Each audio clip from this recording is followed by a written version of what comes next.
And in business news, the monetary policy rate has once again been pushed up by the Monetary Policy Committee of the Central Bank of Nigeria. This time it has been increased by 0.25% to 18.75%. The asymmetric corridor around the MPR was also narrowed to plus 100 and minus 300 basis points. The liquidity ratio and cash reserve requirements were, however, left unchanged at 30% and 32.5%, respectively. Lara Folayan reports. It's the first Monetary Policy Committee meeting since the acting central bank governor took over the mantle of leadership of the Apex Bank. The governor makes it known that considering prevailing economic conditions, the committee was left with options of holding or tightening key lending rates. Holding was not chosen considering the rise in inflation and its effect on output growth. Since previous rate hikes had greatly moderated the pace of price growth and was gradually yielding results, a moderate raise by 0.25% was therefore considered most suitable.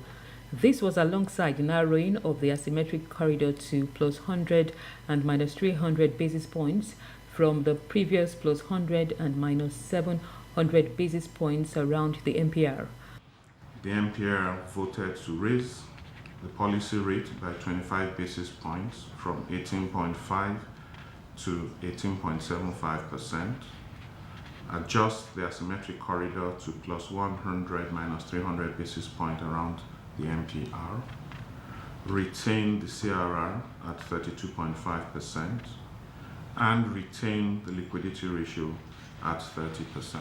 The Apex Bank says though the pent-up demand in the foreign exchange market is making it difficult for supply to meet demand, it believes the volatility in the market would eventually normalize. Some of the volatility you've seen over the period has been driven by that same fact that the market needs to find its level, and also the reality that there's pent-up demand which current supply may not be sufficient for. And as we ease and satisfy the pent-up demand, we begin to see a more efficient market that runs. On the Naira redesign policy, the Apex Bank says the existing old notes are currently being replaced to maintain the level of notes in circulation. It adds that the old notes will eventually be phased out of the system to be replaced by the new notes. Slowly and over time, we will see have the old notes replaced out of the system with the new notes that will be the norm. And that will be out of practice, not fanfare. You'll just see it slowly morph from old to new.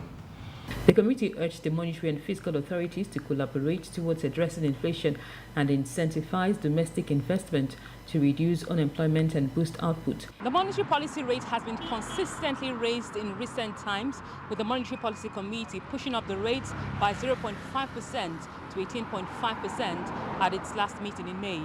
Lara Folayan, TVC News, Abuja. The International Monetary Fund has maintained its 3.2% forecast for Nigeria's economic growth in 2023 and 3% for 2024.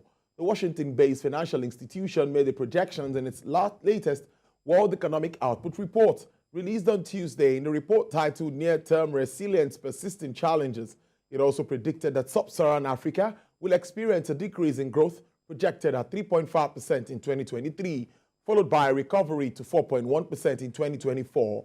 Similarly, it estimated that Nigeria's growth prospects for 2023 and 2024 were anticipated to gradually decline, aligning with the projections made in April, primarily due to security concerns in the oil sector. It also stated that global inflation was projected to decline from 8.7% in 2022 to 6.8% this year, indicating a 0.2 percentage points decline, and 5.2% in 2024.